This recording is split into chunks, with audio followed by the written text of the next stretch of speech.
বিশিষ্ট লেখক ঔপন্যাসিক অৰুণ গোস্বামীৰ দেহাৱসান। মঙলবাৰে নিশা যোৰহাটৰ মিছন হস্পিটেলত 9:45 শেষ নিশ্বাস ত্যাগ কৰে বিশিষ্ট লেখক ঔপন্যাসিক গল্পকাৰগৰাকীয়ে। বিগত কেইটামান সপ্তাহ মিছন হস্পিটেলত চিকিৎসাধীন হৈ আছিল লেখকজন। বাৰ্ধক্যজনিত কাৰণত শেষ নিশ্বাস ত্যাগ বিশিষ্ট লেখক ঔপন্যাসিক সাহিত্যিকগৰাকীৰ। মৃত্যুৰ সময়ত তেওঁৰ বয়স আছিল 82 বছৰ। তেওঁৰ মৃত্যুত সমগ্ৰ দেৰগাঁৱৰ লগতে অসমৰ বৌদ্ধিক মহলত শোকৰ ছাঁ পৰা পৰিলক্ষিত হৈছে।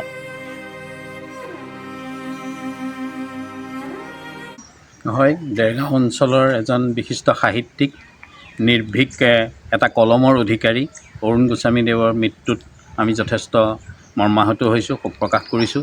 আৰু এই খালী ঠাইখন পূৰ কৰা হয়তো বৰ সহজে সম্ভৱ হৈ নুঠিব, যিখন তেখেতৰ মৃত্যুৱে আমাক দি থৈ গৈছে খালী ঠাই হিচাপে।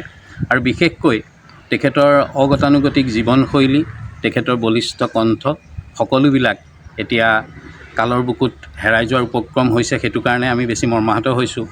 আৰু অগতানুগতিক শৈলী বুলি এইকাৰণেই কৈছোঁ, তেখেতৰ এই অৱস্থাটোত যিটো আমি এতিয়া আহি পেলাই গম পালোঁ যে তেখেতৰ দেহটো ইলোৰা বিজ্ঞান মঞ্চক ইতিমধ্যেই দি গৈছে।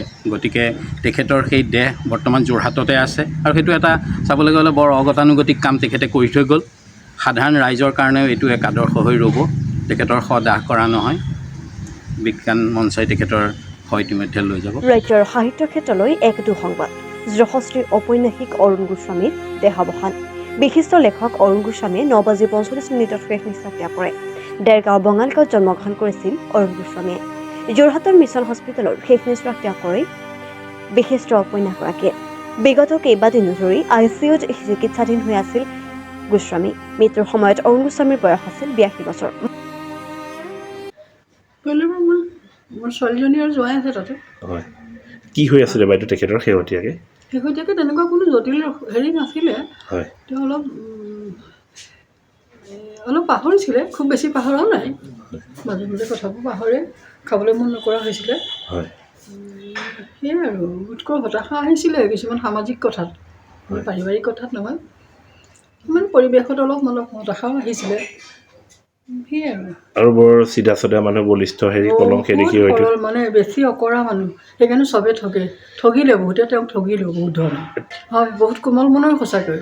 হয়, মানে বাহিৰত যিমান হেৰি নহয়, তেওঁ বহুত কোমল, মানে সৰু সৰু কথাতে ভাগি পৰে।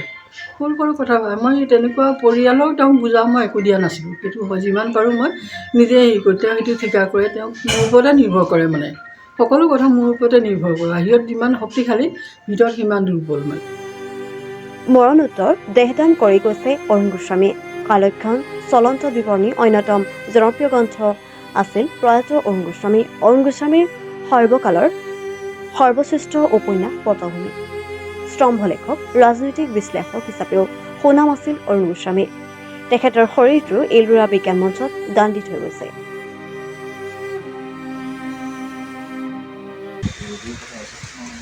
অৰুণ গোস্বামী আছিল নিৰ্ভীক সাংবাদিক, সাহিত্যিক। অসমৰ সাহিত্য জগতৰ আজি অপূৰণীয় ক্ষতি হৈছে। তেখেতৰ মৃত্যুত আমি দেৰগাঁওবাসী অতিকৈ মৰ্মাহত হৈছোঁ। আৰু তেখেতৰ আত্মাই যাতে স্বৰ্গত স্থান পায়, তাৰ বাবে আমি ভগৱানৰ ওচৰত মই কামনা কৰিছোঁ। দেৰগাঁৱৰ পৰা সত্যজিৎ হাজৰিকাৰ ৰিপৰ্ট, প্ৰাতঃ টাইম ডিজিটেল।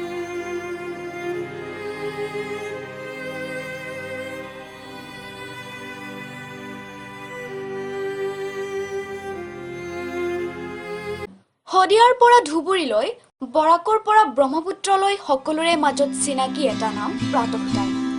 থলুৱা ভাষা, কৃষ্টি আৰু সত্য বাতৰিৰ আধাৰত প্ৰতিষ্ঠিত খবৰ প্ৰাতঃ টাইমৰ প্ৰতিটো বা বাতৰি পুংখানুপুংখভাৱে চাবলৈ Facebook, YouTube, website, Twitter, Instagram আৰু ব্লগাৰ পেজত লাইক আৰু ফ'ল' কৰক।